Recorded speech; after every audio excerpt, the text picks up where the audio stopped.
Excuse me, sir, is this the Delta House? Sure. Come on in. They have cold beer and action on the game. I'm shocked to find that gambling is going on in here. It's time for the Degenerates Next Door. Dollar bills, y'all. All right. Get the grill going. Get the beer on ice. All of your degenerate friends are coming over for a 4th of July cookout tonight. My name is Jason Hammer, alongside former elected official, tax-cutting machine, and #1 rated radio host in his own right, Rob Kendall.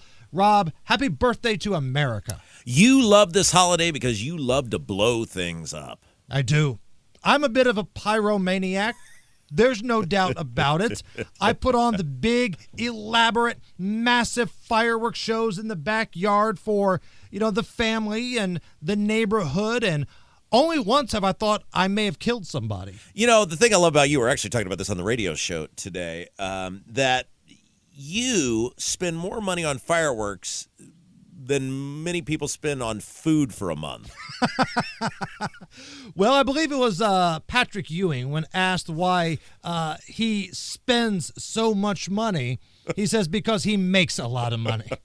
So I mean, the joy in your face, and I know it's in your heart with this 4th of July holiday and your ability to blow things up in mass.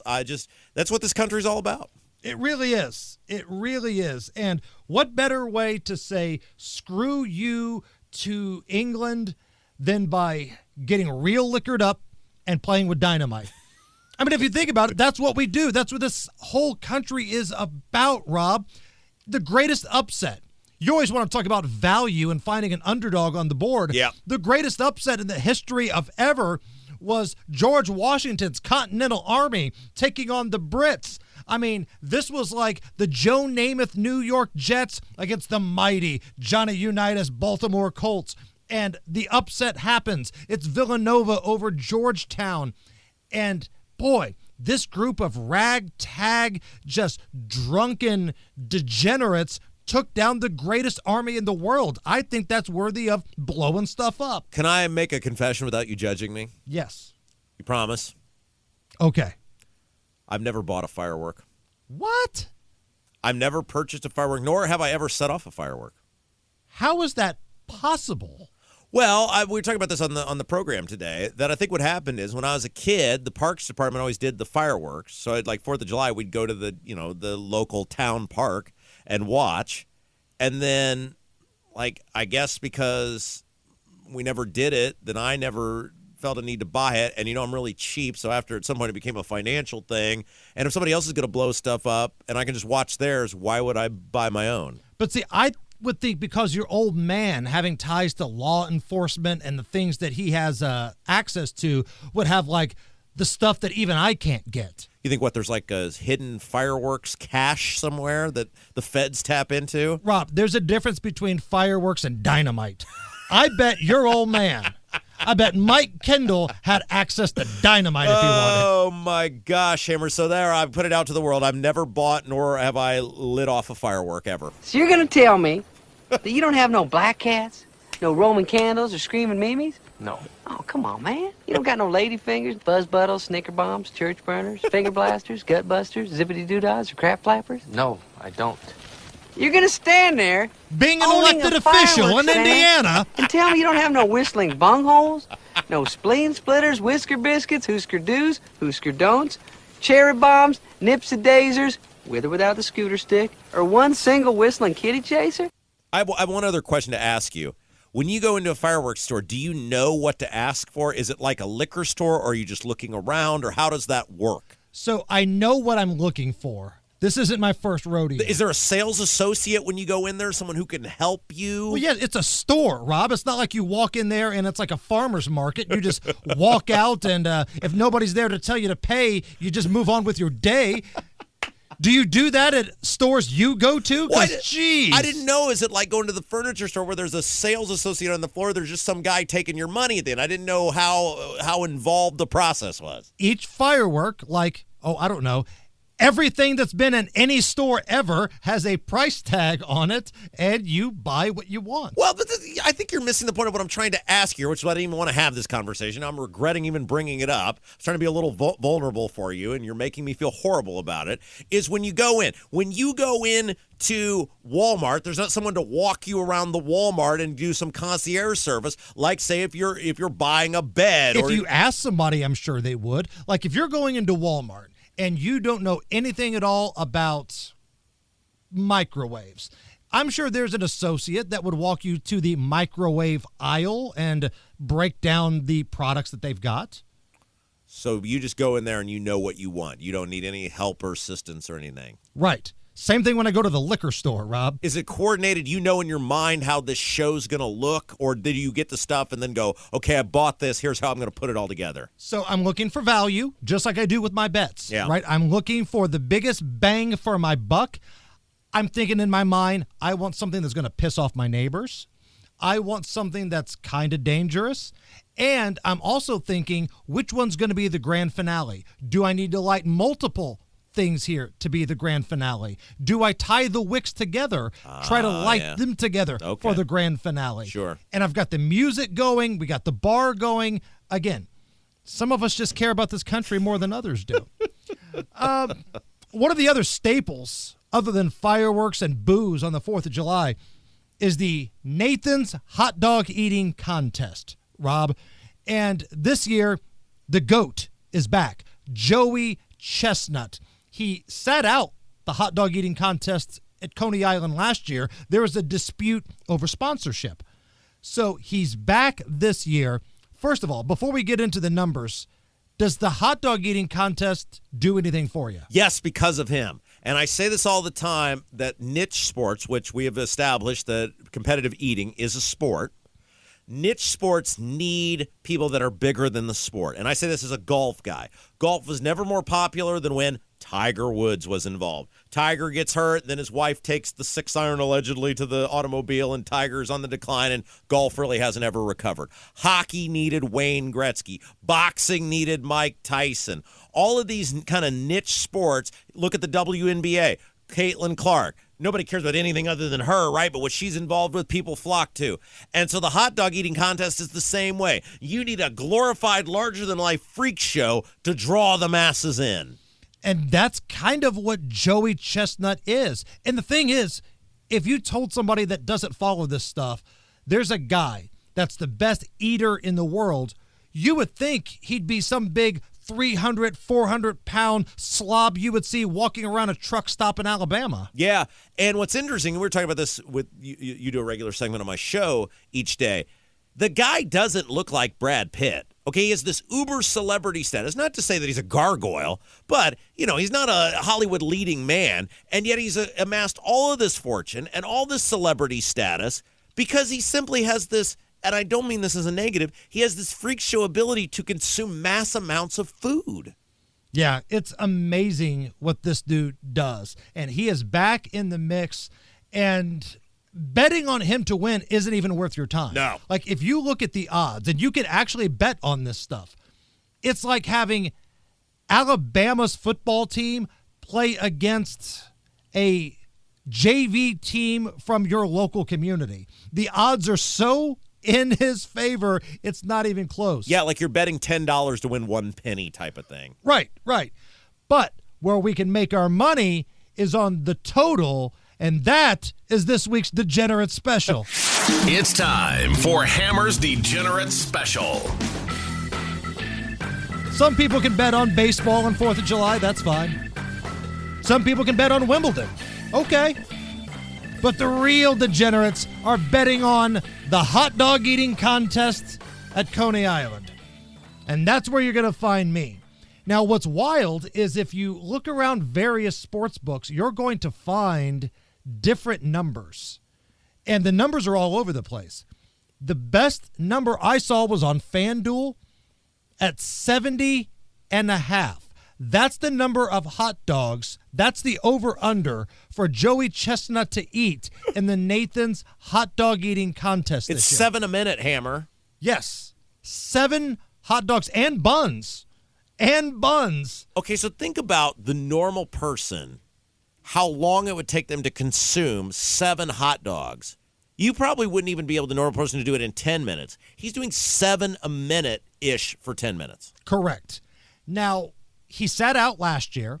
He had this Netflix special where he went toe-to-toe with Kobayashi because they were the Manning Brady of the competitive eating world about a decade ago. And then Kobayashi went away for a little while. They had this Netflix special, but that was so different than what you're going to see at Coney Island. It was indoors, controlled environment. Hot dogs were made a different way.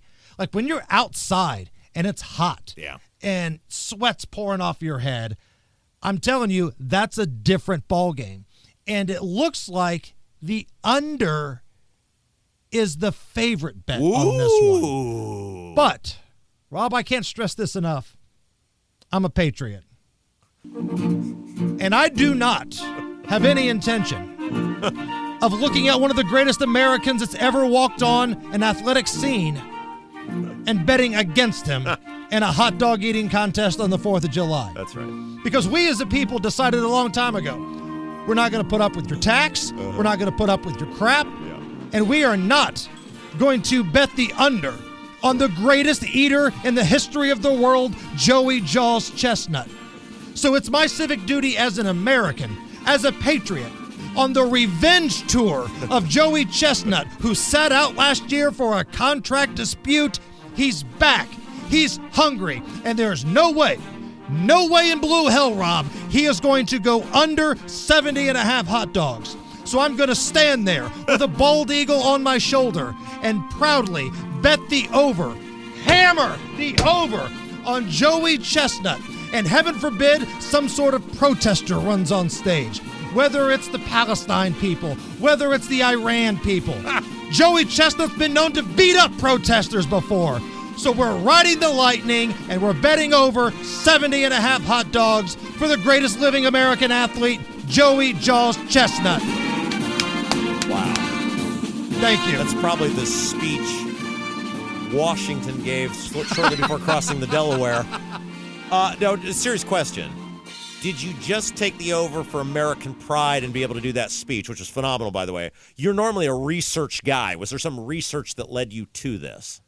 I just know Joey a little bit, right? So the research shows he hasn't hit this number in this type of contest, not an indoor, made-for-TV thing, in a couple of years. But I just know the dude. He was off last year. He wants to put on a show. Yeah. A couple years ago, he was injured. He had some sort of accident, so he was in pain.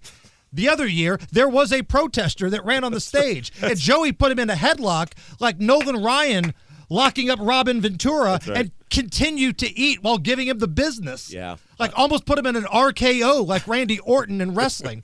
So take those things out of the equation. I think the situation is right. The best number I found was at FanDuel, over 70 and a half. Now, you've had him on your show numerous times, your number 1 rated afternoon show here in Indianapolis. Like, athletes age. They slow down. They don't run as fast or jump as high or load management. Does he have that? Has he ever alluded to that? Have you guys talked to him about that? I don't know about Joey, but I think I eat better now than I ever have, Rob. And I'm not getting any younger. Okay. So I feel like the best in the world is probably the same way. Okay. He might get stronger as the years go by. Who knows? Right. But there's no way we're betting the under against Joey Jaws on the 4th of July. We've got a couple professional handicappers coming up. We're going to do a little horse racing. We're going to do some NFL futures. We got a little Wimbledon. It's all on the way. This is the Degenerates Next Door. It is a very special Independence Day edition of the Degenerates Next Door. I'm Jason Hammer. Rob Kendall is here. And a guy that looks like he could hold his own in a hot dog eating contest, a guy that looks like he would not embarrass himself on the stage, would be one of our professional handicappers from KB Sports, Kenny Britt. How are you? I love that description. I think I could definitely win. Hey, I think I could definitely win a pizza eating contest. That's my go-to right there. So I'm 7 days a in. week, pizza. I'm in on Joey Chestnut, man. over 70.5 hot dogs. I know he hasn't hit that number in a couple of years in a competition like this, but I'm in on the revenge tour. I'm not going to be the American that bets against Joey Jaws on the 4th of July. On the 4th of July. Is that even money? I haven't looked at the odds. Is that 110? Yeah, it's about even money. The odds actually are all over the place depending on which books you're looking at. But I was looking at FanDuel earlier, and it's pretty close to even. You can find 71.5 dogs on other places. FanDuel, I saw 70.5. Only in America, the great country of the United States, can you be a millionaire by eating hot dogs. Damn right. I mean, he does other contests, but this is what made him. And he's a millionaire because he can eat a whole lot of hot dogs, and he's not fat. That's what pisses me off. Right. He's a regular dude. Like, he lives here in Indiana. Created. So, Kenny, we are at that point in the season to where either you're betting baseball or special events, right? Whether that's Wimbledon, whether that's a special golf tournament, racing, things of those ilk. But one of those special events happens to be a big horse race that you've got action on this week. That is right, especially for all you local people here in Indianapolis, Indianapolis area, out at Horseshoe, Indianapolis. You got the Indiana Derby this weekend. Guys, the card is loaded. You got some really great horses, even the undercard. I've got the cards for sale for $10 if interested, but I'm going to give everybody the Indiana Oaks play. That's, in layman's terms, the Derby for the fillies. There's two heavy favorites, the 2 and the 5. They're both like 8-5, 9-5. I'm going to give everybody in the Indiana Oaks the 3-horse DeLorean, ridden by Big Money Mike Smith. I love this horse. This horse is 6-1. She's ran against better competition. Her workouts right now are amazing. I'm really, really liking this horse. So in the Indiana Oaks, the 3-horse DeLorean, it will go off. I got it right here. It will go off at 5:55 p.m. Eastern Standard Time. Anything else you want on that card that day, just give me a holler on Facebook. But, yeah, it's going to be a big day, and the undercard looks amazing out there.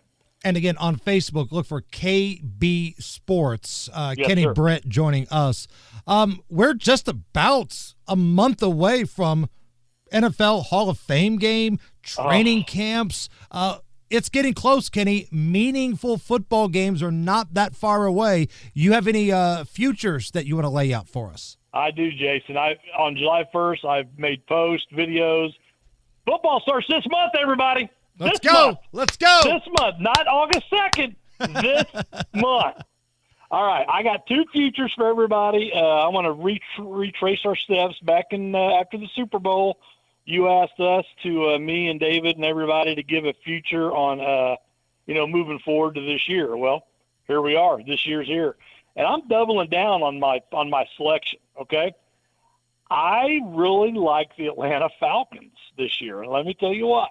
They're in the NFC South, so throw out Carolina and New Orleans. All you got is Tampa Bay. They are plus 250 to win the NFC South, which I think is great value. You got Evans is getting old, Godwin's out, Baker's just a dumbass play away from, fracturing the fibula. And I don't wish that on him because I like Baker Mayfield. I didn't like him at Oklahoma, but I love him now. So I really like the Atlanta Falcons at plus 250 to win the division. Then, Jason, when you win the division, you get a home game. They are plus, check this out, they are plus 3,500 to win the NFC. Now, likely, no. But for $10 to win 350, right. I'm in. If you've ever bought a lottery ticket, you have to know that the chances are you're not going to win. But you buy it for thinking to yourself, you know what? $1, $5 for a chance to win big. Screw it. I'm in. Let's go. Absolutely. I mean, they got Michael Penix, and they've got the best backup in the league with Cousins if something happens to him. They got Robinson, Drake London, Kyle Pitts. I would have liked to have seen them go out and get another receiver. But for the division, I think they win the division. At plus 250, I love that bet. And that so also anyway, tells me, Kenny, that you're not in love with some of these powerhouses in the NFC, because the same argument could be made for the Houston Texans and the AFC, but Right. it's a much tougher road to get past Patrick Mahomes and Joe Burrow and Josh Allen. I don't see those level of quarterbacks in the NFC. Well, and it's kind of like playing in the SEC, where every week's a tough game. You've got, in the East, you've got Dallas, Philly, and now Washington. In the West, you've got the Rams have come back. You got the Niners. Arizona, I think, is going to be better. But in the NFC South, again, you've only got Tampa Bay to worry about. And at plus 250 to win the division for Atlanta, I'm on it. I'm on it. Kenny, as a football fan, and you're a passionate guy, have you ever made a bet where you hated yourself for doing it, but you knew it was about the money? Because my future bet, I have the Dallas Cowboys to win the NFC East at plus money. And look, I get it. Philadelphia's good. They are the champions, and everybody loves the tush push. But I think there's some good value on Dallas. People need to understand that word value that you use. It's especially big in horse racing, but you're exactly right. The way Jalen Hurts plays, the way the kid from Washington, I'm losing his name, the way he plays, one injury and their team is done. And so yes, value. That doesn't mean that's the most likely winner. Right. That means you're getting great value, and it's worth a few bucks. And Dallas would definitely be another one. Right. It's no different than playing roulette at a casino. Right. When you put that chip on a number, the odds are stacked against you, but if you hit, hot damn, you're set for a little bit. Yeah, that's right. And you're just helping me out with my Atlanta selection. They've only got to worry about Tampa, and I just think they're going to win that division. I think they're going to win it by a couple of games. And but what's funny, Kenny, is I know buddy. the hardcore gambling gurus, they hate the word value, right? Value, it's a sucker term, blah, blah, blah. Man, I'm here to have a little bit of fun. I'm not a professional gambler. You're a professional handicapper, but I'm a dude that likes to watch football, and I want a little skin in the game, and I think it's something that could happen. It's not a total Hail Mary. It's not like I'm betting the Indianapolis Colts to win the Super Bowl here. Right. Dallas win healthy. If Dak is healthy, they could easily win that division. Absolutely. The East is probably the toughest. The NFC East probably the toughest in the league, right? It's one of them. Yeah. Maybe the NFC. The AFC North is probably the one that I would think of first, but for sure. Yeah. Any other action? Okay. All right. Quid pro quo. Oh, I've said that wrong. Quid pro quo with Jason Hammer. 3 questions, Jason. Okay. Who does Carson Beck play for? Carson Beck, the dude with the big neck? Yeah, they played for Georgia last year. Oh, he's on the Hurricanes. Okay, he plays with the Hurricanes. What conference is the Hurricanes in? They are in the ACC. What conference is the Miami Hurricanes not in? They're not in the SEC. You passed 100%. Congratulations. There we go. Jason, he is plus 2,500 to win the Heisman. He's 10th to win the Heisman. I will send this to you so you can post it on Twitter. Put my money where my mouth is. I've already put 25 on it to win 650. Miami doesn't know how to spell running game, first of all, okay? Right. They don't play nobody this year after Notre Dame. They play Notre Dame opening week. They don't have Clemson this year. I am all over Carson Beck to win the Heisman. As long as he doesn't get some crazy girlfriend to screw things up, or he doesn't drive his car 120 miles an hour down there and get arrested, right? I'm all over it.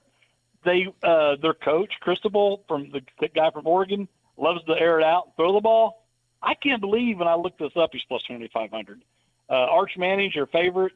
Nussmeier from LSU, second, and he'd be my second choice. I like Nussmeier. Yeah, I like him. And Hammer, he's like 900 or 1,000. But, I mean, what's your opinion on Carson Beck after those 3 questions you just answered? At 2,500. When he went down at Georgia, I got to be honest, it didn't look like the Dogs missed him. Like, if you're going to be the dude, it didn't look like Georgia missed him. So I don't think I'm as high on him as you are, Kenny, because I think to win the Heisman, you have to have Heisman moments. You can't just put up big numbers. You got to beat somebody that's really good, and you got to play well.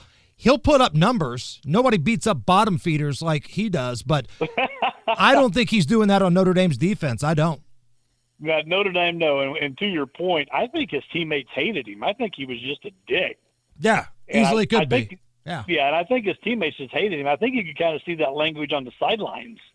But again, we're talking value. At plus 2,500, you've known me for 15 years. I love Christmas. This is a Christmas in July play, Jason. Got it. Because you'd get paid off 2 weeks before Christmas is when they have the Heisman. I like it. I like it a lot. Again, Nussmeier's my second pick. He's 900 or plus 1,000, right around that area, and he's gonna put up some huge numbers. But once again, Kenny, where can people find all of your plays, your work, and how can they hire you for your services? All right, guys, I am on Facebook at KB Sports. I got all my packages available now. The entire football season from August 23rd all the way through the Super Bowl, $275. Or I got an all sports package I just started. That's $500 for the entire season through the end of the calendar year, plus through the Super Bowl and the NFL. I've already got several people signed up for that. So Facebook, KB Sports. My man, KB, have a great 4th of July weekend, and we'll talk next weekend. You too, Jason. Don't eat too much. All right, we go from one professional handicapper to another, because that's what we do here at the Degenerates Next Door. Pro handicapper David Stephanoff, a follow, never fade. He's got free plays for you next. We go from one professional handicapper to another. We run them out one after the other on this program, all for you guys. Why? Because we are in this thing together. We are degenerates trying to beat the house. Teamwork makes the dream work, baby. And one of our favorite professional handicappers is David Stephanoff of Follow Never Fade. And David, before we get into the action that you are going to give us, does the 4th of July hot dog eating contest and the fact that you can wager on it do anything for you? Honestly, not really. I'm just glad there's sporting events. I'm just glad there's sporting events on the 4th of July. Usually the 4th of July is in the middle of the week on a Monday or Tuesday or Wednesday or Thursday, and there's no sporting events. Just a little baseball, yeah, a little baseball. There's a little baseball, a lot of horse racing, a lot of Wimbledon going on. But I'm just glad usually July 4th there's really no sports. I'm just glad that we got a full slate of baseball, and it seems like a normal 4th of July. See, I'm in on the hot dog contest. I don't know why. Maybe because I'm a fat guy. What's his line? What's his line? Is there a line out for that, Hammer? 70.5 is the over-under on hot dogs eaten by Joey Chestnut. 70.5. Some books even have it at 71, but I saw FanDuel at 70.5. It's not even worth, David, betting on him to win. It's almost like Alabama playing against a JV high school. That's the kind of odds you're looking at here. But the real action is number of hot dogs eaten by Joey Chestnut. And I'm over. I'm riding the Lightning at over 70.5. I love it, Hammer. I love it. You, on the other hand, you are Mr. Tennis. You are our Wimbledon guy, and we've got a lot of action going on over there. What are your plays? Yeah, baseball's going right now. Wimbledon's going on. It's kind of slow. It's like slow time of the year. We're focused over on following fade some baseball right now. A little WNBA. Had a couple days off. Let me get on my soapbox real quick about the WNBA. We got a lot of WNBA going, Hammer. I know we're Fever Town. Can I just say something about the WNBA schedule? They're the worst promoters of their own league. They step on their own foot. Have you followed their schedule at all, Hammer? The way they schedule games. During the finals, I'm on my soapbox, but I'm a huge WNBA fan. I like to bet on it. But during the finals, Hammer, those girls, they would schedule games head to head with the NBA finals. Then the days the NBA finals off, they'd have one game. I just think the WNBA needs to do better. their product they need Caitlin Clark to play. They definitely need. Sure. But I just think the WNBA needs to be better on my soapbox. I don't want to say that. They want people to support the league, but if you look at their schedule, they'll have 4 games one night. All 3 of them start at 10 o'clock. Then the next night, no games. Then maybe the next night, 1 game at 7, head-to-head against the NBA Finals. They just were out of their mind with the WNBA. I root for them girls, but they got to be better. And if they want to be a league to where it's more than just one player, if they want to be more than just Caitlin Clark, then embrace the gambling aspect of it, right? Embrace the betting and put games out there every night. You have to. They're like the middle of summertime. Like there's nothing to bet but Major League Baseball and some WNBA. And the ESPN wants to divide Caitlin Clark and Reese and divide people and make one better than the other.